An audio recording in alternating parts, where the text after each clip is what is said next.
Hello friend, नमस्ते। स्वागत है मेरी चैनल में। आइए सुनते हैं बेटा विवाह गीत। पापा जान लिया दाना दहेज हो, सुंदर दुल्हन खोज दिया ना। पापा जान लिया दाना दहेज हो, सुंदर दुल्हन खोज दिया ना। तिलक जब लेबा पापा बेटा बेची देबा। तिलक जब लेबा पापा बेटा बेची देबा। पापा जान लिहा रुपया पैसवा हो, सुंदर दुल्हन खोज दिहना।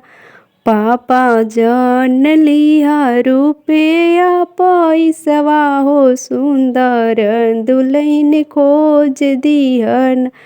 हे जजे लेब पापा दुल्हन नाही मिली है दहेज। जजे लेब पापा दुल्हन नाही मिली है। मिलिए सुंदर दुल्हनिया हो, अपन बेटा बेच देबना।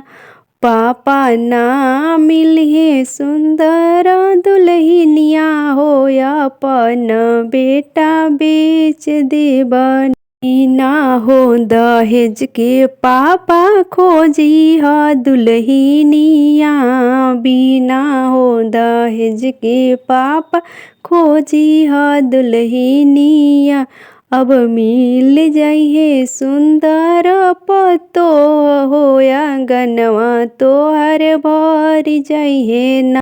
चाचा मिल जाइए सुंदर पतोहिया हो, आंगनवा तोहर भर जाइए ना। अब मिल जाइए सुंदर पतोह हो, माँ की सेवा खूब करिए ना। अब मिल जाइए सुंदर पतोह हो, चाची की सेवा खूब करिए ना। तिलक लेके आए दुल्हन काम नाही करी है। तिलक लेके आए दुल्हन काम नाही करी है। अब आमा पे करी है जवाब हो, मनवा तोहर थोर होइए ना। अब आमा से करी है जवाब हो, मनवा तोहर थोर होइए ना।